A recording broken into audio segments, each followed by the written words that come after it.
السلام عليكم ورحمة الله وبركاته أصحابتك سورة فيديو عصب وحويا فيديو مانتا حويا ووحي دورتين ان فيديو قدام بيه waxaan inuu ku soo weydiinaa ama ku soo qoray inaad soo sheegtaan waxa cashar soo socda laga dhigo marka waxaad badankeeda 7 qof waxay dhaheen caloosha laga dhigo dhowr kale qofna waxay dhaheen xabadka laga dhigo laakiin dadka intooda badan waxay dhaheen triceps laga dhigo triceps saaxiibada hadaan noqon meesha dhaho halka weeye halkaas triceps la dhaha saaxiibayaal halkaas way triceps waxa la dhaha marka saaxiibayaal halkaas maanta casharka laga dhigay laakiin inteenan horta gymka adin saaxiibayaal quraac yaro fitching sameynayna noogtahay kadibna borotiinkiina qasayna waxaan u sii cunaynaa saaxiibayaal kadibna baxayna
saaxiibayaal imika hadda gymka aan joognaa marka waxaan cabinaa borotiinkii daawasho wanaagsan bismillah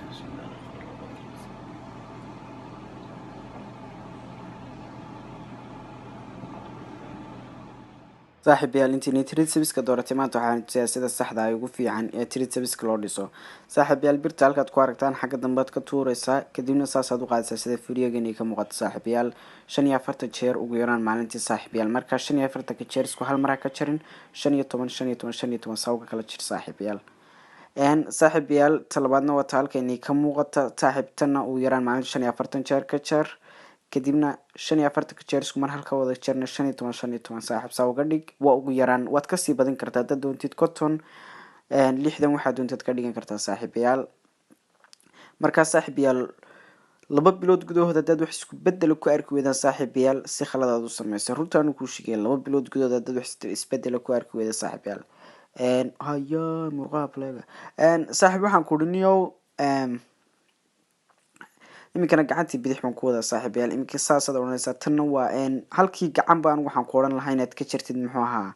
45 halkii gacan ba saaxiibayaal marka saaxiibayaal mashiinka kaleena tusaana waxa weeyaan waa mashiinka halkan yaallay weyn qofka leeg saaxiibayaal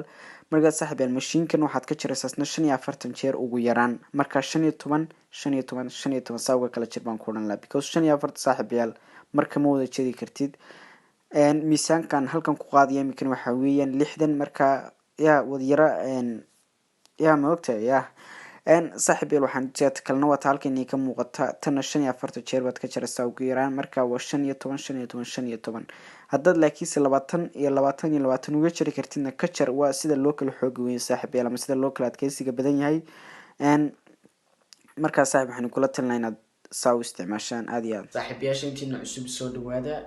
maninkina waaye baajumaha nagu noqonina gacan furan ku soo dhawaada intii hore nala socotayna commentiga hoos waxaad ku soo qortaan fiidiyoga soo socda waxa laga dhigay because anigu hadii 5 qof doorato caloosha inta dadka badan uma raaciyo saaxiibayaal marka oo soo wanaagsan baa in bye bye ilaa fiidiyoga soo socda